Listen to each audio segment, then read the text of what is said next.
He gave up 8 of the best years of his youth in exchange for just 27 seconds of playing time, and especially this iconic line. Having dreams is what makes life tolerable. After finishing his college entrance exams, Rudy was lost and full of confusion. When his teacher said he'd take them to visit Notre Dame, his eyes lit up with excitement. This wasn't just the top university in the country, it was the holy ground of football he'd always dreamed of. When he was 8 years old, he'd already said, "After high school, I'm gonna play football at Notre Dame." Finally, he had a chance to get close to his dream. Rudy couldn't wait to get on the bus, but the teacher stopped him before he could. I'm sorry, Rudy. This bus is for students who are interested in attending the university. It's not a sightseeing tour. Well, maybe someday I could go to school there. The teacher pulled him aside and urged him to face reality. Rudy, you don't have the grades for Joliet Community, much less Notre Dame. Not everyone is meant to go to college. Just a few simple words sentenced his dream to death. Only then did he realize the gap between dreams and reality. After that, Rudy went to work at a steel mill. Life was mundane, but he never stopped chasing his dream. On his 22nd birthday, his best friend Pete gave him a Notre Dame jersey. It was secondhand, but it carried the weight of their precious friendship. Pete encouraged him, saying, Having dreams is what makes life tolerable. Those words stayed with him ever since. But on that very day, an accident at the factory took Pete's life. After attending his friend's funeral, Rudy was overcome with grief. He was ready to go to Notre Dame and make his dream come true, but his girlfriend said, "If you have to go, then you'll have to go alone."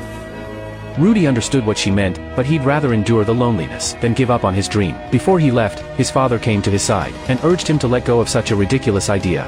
You can have a damn nice life. Frank is going to take over Plan Number 2. In a couple years. You make more than me and Johnny. But Rudy replied, I don't want to be Frank or John. By the time he reached Notre Dame, day was just breaking. He found the priest at the school. When the priest learned that Rudy had only average ability, yet wanted to get into Notre Dame, he too urged him to face reality. This university, it's not for everybody. Ever since I was a kid, I wanted to go to school here. And ever since I was a kid, everyone said it couldn't be done. My whole life, people have been telling me what I could do and couldn't do. I've always listened to them, believed in what they said. I don't want to do that anymore. These words moved the priest. He gave Rudy a chance. First study at the junior college, and if his grades were good enough, he'd have a shot at transferring to Notre Dame. His dream finally had a glimmer of hope. He went straight to that football holy ground. Just then, a black caretaker called out to Rudy, telling him to leave at once. But Rudy proudly said, "Hey, someday I'm gonna come out of that tunnel and I'm gonna run onto this field."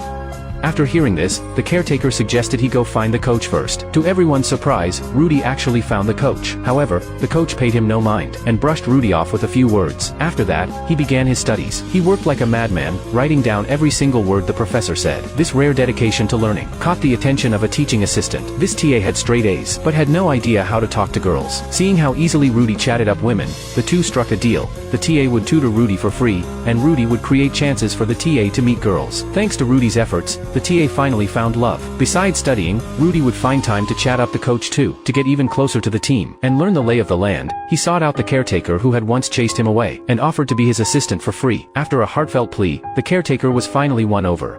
Meet me here tomorrow, 10 a.m.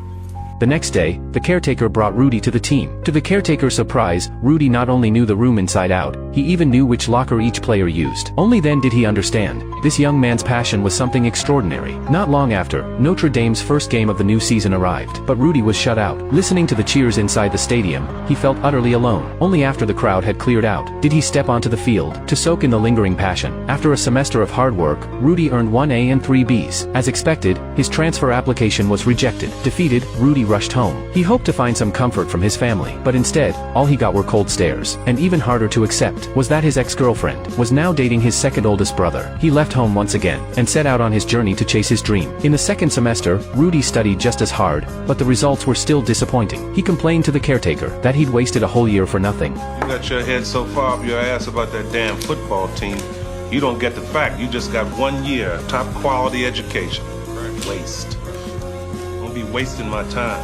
Rudy finally set his mindset straight, and threw himself back into his studies. In the third semester, Rudy's application was rejected again. This left him completely lost. If he failed again in the fourth semester, he'd lose any chance at Notre Dame for good. When the fourth semester ended, Rudy didn't dare open the letter from Notre Dame. He sat in the park, and nervously tore open the envelope. The word, "accepted," at the end, brought tears to his eyes. His hard work had finally paid off. He rushed to tell his father the news. Looking at the acceptance letter in his hands, his father excitedly announced the good news to all the workers. Though his brother brother was jealous inside, he still congratulated Rudy. Before long, Notre Dame's summer tryouts arrived. Many football prodigies had gathered, but in the end only 15 would make the cut. Among the crowd, Rudy's eyes were unusually determined. For his dream, he'd prepared more than enough. He knew this field better than anyone. Even at a physical disadvantage, he didn't back down. Fortunately, his relentless, never-say-die spirit caught the eye of an assistant coach, who kept Rudy on the team. But he still warned Rudy, he couldn't slack off in training for a single moment, or he'd be cut immediately. Wait a minute. Just throw me off the team. That means I gotta be on the team first, right? Don't let me down. Wait, does that mean I'm on the team? Yeah, kid, you're on the team. Thank you! Rudy was overjoyed. He went to the field and told the black caretaker the good news. The caretaker made Rudy a promise. You have a dress? I'll be there. In the training that followed, Rudy never let up. Even when the starting players knocked him flying, he didn't flinch in the slightest. Every time he fell and got back up, he'd shout to the coach. I knew it, coach! During one collision, Rudy was knocked down by the assistant captain, and as he got up, he took another punch. Keep your ass down. After training ended, the assistant captain called out to Rudy. He first apologized, then asked, puzzled. Don't you understand, man? If you don't cool it out there, you're gonna end up getting yourself killed. If I cool it, I won't be helping you guys get ready for the next week's games. Got it? He didn't just work hard in training. Even up in the stands, he poured out all his passion. Yet even so, some people were full of hostility toward him. During training one day, Rudy knocked down an offensive player, who hurled the ball at Rudy, and started hitting him. The head coach demanded loudly. What's your problem? What's your problem? Last practice of the season, and this asshole thinks it's the Super Bowl. You just summed up your entire sorry career here in one sentence. If you had a tenth of the heart of Rodriguez, you could have made All-American. The head coach saw all of his hard work, but his family couldn't see it. They didn't believe he'd made the team. Rudy found the coach, and asked for a chance to play. The coach readily agreed, but unfortunately, the head coach resigned the next day. Worse still, the new coach didn't know him. Though Rudy kept working hard, his name never made it onto the starting lineup. Time after time he gave it his all, only to be met with disappointment again and again. The final game arrived, and Rudy's name still wasn't on the starting lineup. This drove him to utter despair. The players nearby complained on his behalf, but the black caretaker urged him. And you hung in with the best college football team in the land for 2 years. And you're also gonna walk out of here with a degree from the University of Notre Dame. In this lifetime, you don't have to prove nothing to nobody except yourself. And after what you've gone through, if you haven't done that by now, it ain't gonna never happen. After a brief moment of thought, Rudy returned to the training field. All the players applauded him. After training ended, the captain knocked on the head coach's door. I want Rudy to dress in my place, coach. He deserves it. The players entered the coach's office one by one. Risking being cut, they fought for Rudy's chance. The jerseys on the desk stacked higher and higher. The head coach agreed to the players' request. On game day, Rudy's whole family was there. In the player tunnel, the captain called Rudy over. You ready, champ? I'm ready for this my whole life. Then you take us out on the field.